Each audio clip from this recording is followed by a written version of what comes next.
Bem, queridos, Mateus capítulo 16, do versículo 1 ao 4.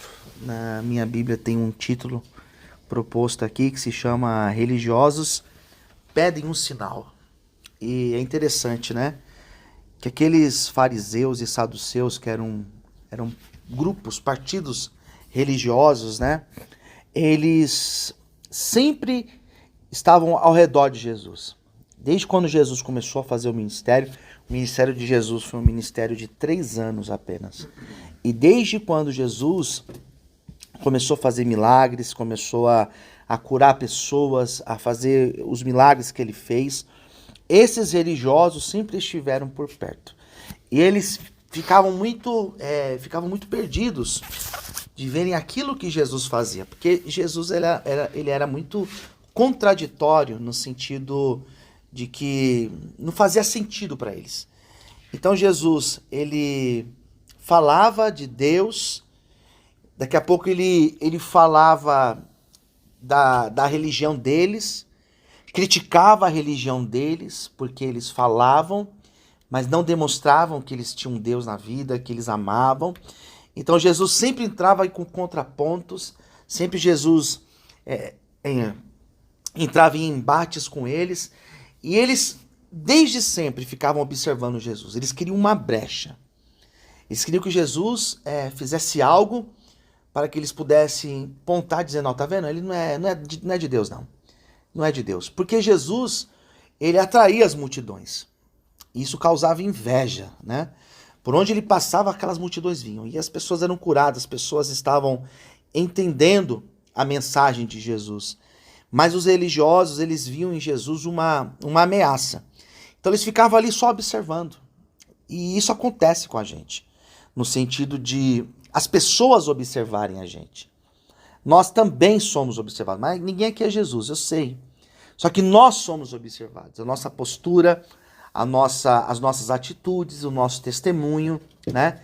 Isso acontece muito até na família. As pessoas observarem a gente. Aquilo que nós fazemos, aquilo que nós falamos, aquilo que nós acreditamos, se faz sentido ou não, porque eu falo de Deus, eu prego Deus, mas e as minhas atitudes? Então as pessoas, elas reparam muito nisso. E em Jesus elas reparavam. E aqueles homens, quando eles se aproximavam de Jesus, era sempre com outras intenções. Eles não estavam ali puramente.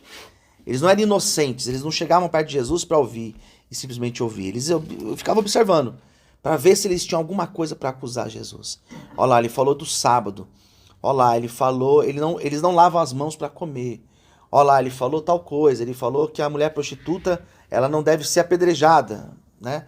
Então assim, eles sempre estavam observando o que Jesus dizia.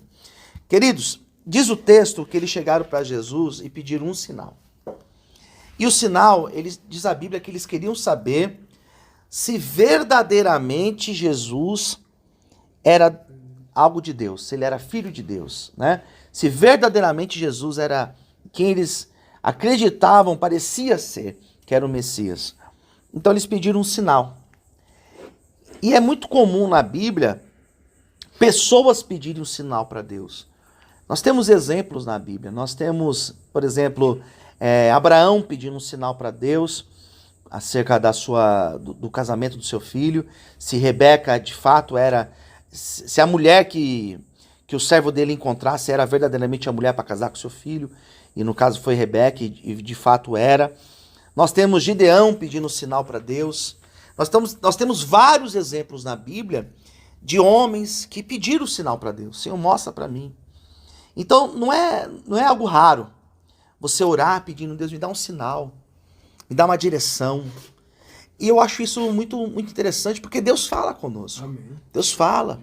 A gente pede, Senhor, fala comigo, me dá um sinal.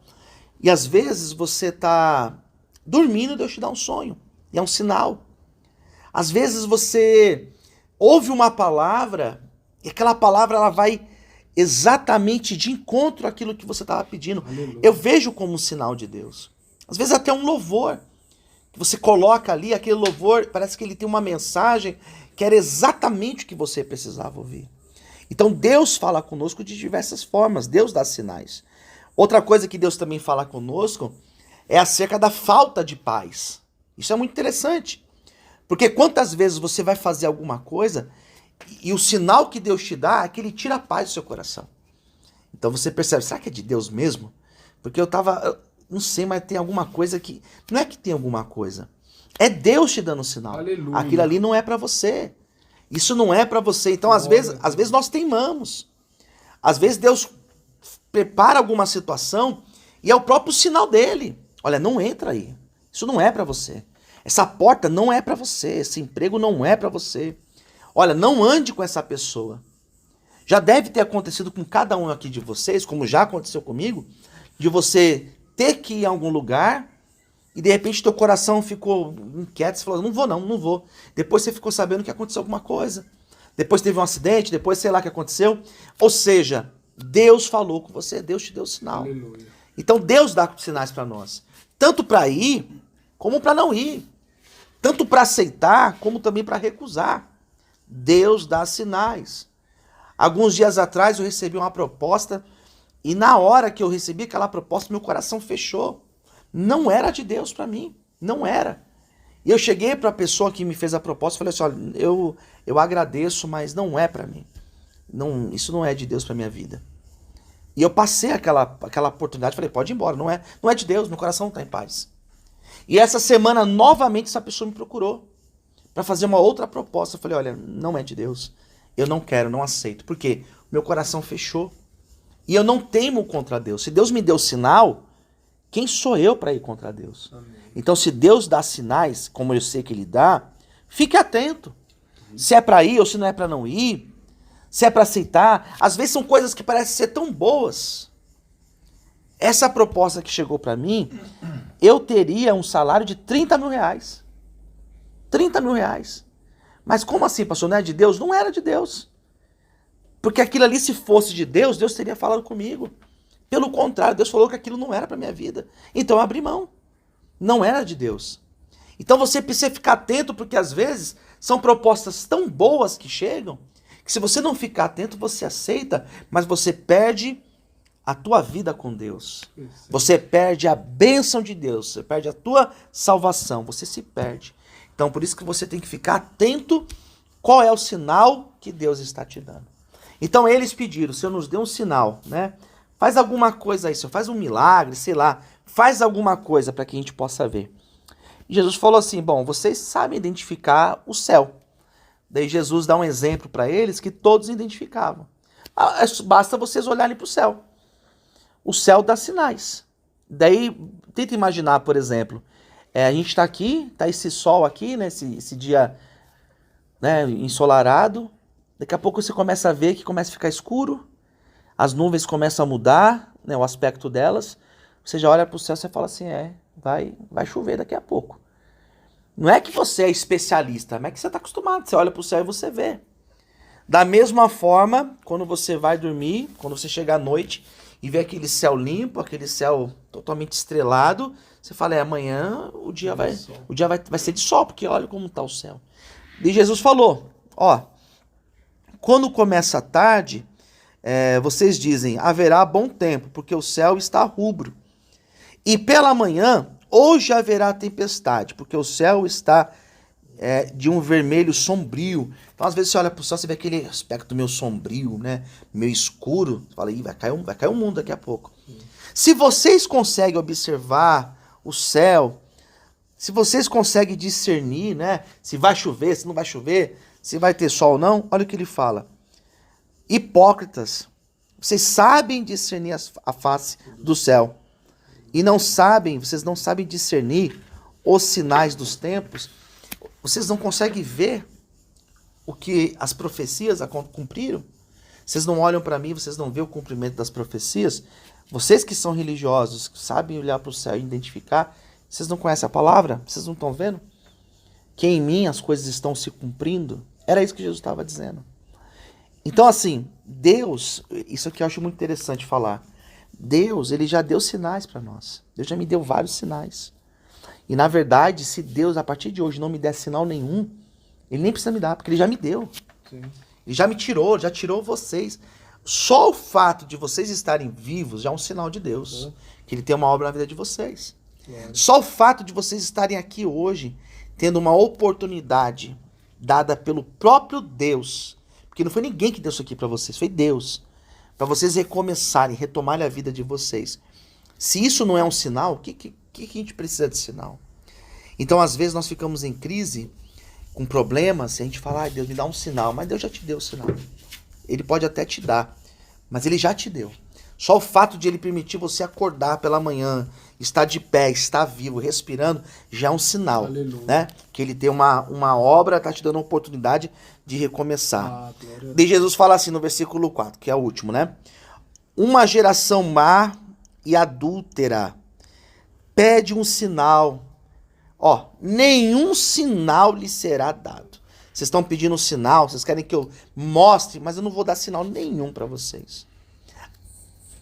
A não ser o sinal do profeta Jonas.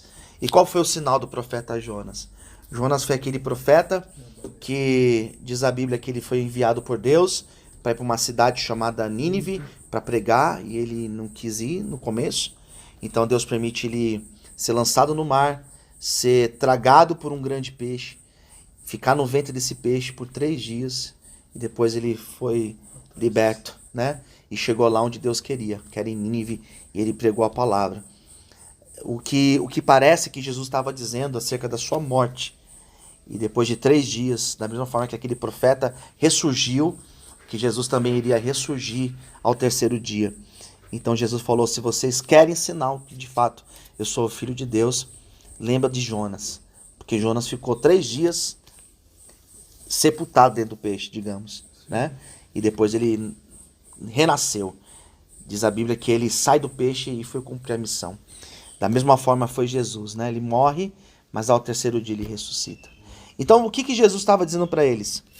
Se vocês sabem discernir o tempo, olhar para o céu e saber se vai chover ou não, se o dia vai ser de sol ou não, vocês não estão observando, né? Vocês não estão vendo por onde eu estou passando, o que está acontecendo? Vocês não estão vendo que tudo tem a ver com as profecias?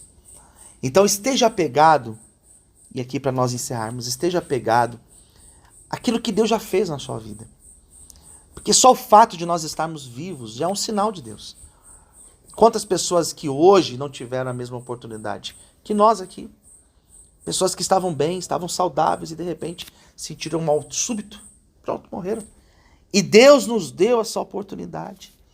Então só de você estar aqui vivo, respirando, já fez o seu almoço, já tomou seu café da manhã, já é motivo para você falar, Deus, obrigado, Senhor. É mais um dia de vida que o Senhor está me dando. Então abrace essa oportunidade. Eu fico triste às vezes com algumas pessoas que nós lidamos aqui dentro. E não é triste com a pessoa, eu fico triste com a situação da pessoa. Porque eu sei que são pessoas que às vezes já tiveram tantas oportunidades, e talvez essa seja a última. Sim. E não abraçam a oportunidade. Eu fico muito triste, porque eu saio daqui, eu vou embora. Eu tenho a minha vida, eu tenho a minha casa, eu tenho os meus projetos, eu tenho a minha história lá fora, eu tenho os meus filhos. Mas muitos, quando vêm para cá, é a chance da vida. E às vezes a pessoa não abraça essa chance. Às vezes passa aqui um período inteiro de tratamento e se enganando, né? Porque não está enganando ninguém, está enganando a si próprio. E quando sai lá fora para retomar a vida, não consegue dar certo. Por quê? Porque no fundo não abraçaram a oportunidade que Deus deu. Então, queridos, olha, guarde essa palavra. Abrace essa oportunidade que Deus deu. Abrace mesmo. Faça aí a tua parte, o teu tratamento. Deus já te deu sinal de ter aberto essa porta para você estar aqui retomando. Aleluia. Então agarre com as suas 2 mãos, com toda a sua força. E Deus ele vai te dando forças e estrutura para que você possa passar os seus dias aqui dentro e chegar lá fora renovado, curado e liberto em nome de Jesus. Amém? Vamos aplaudir Jesus. Que Deus abençoe.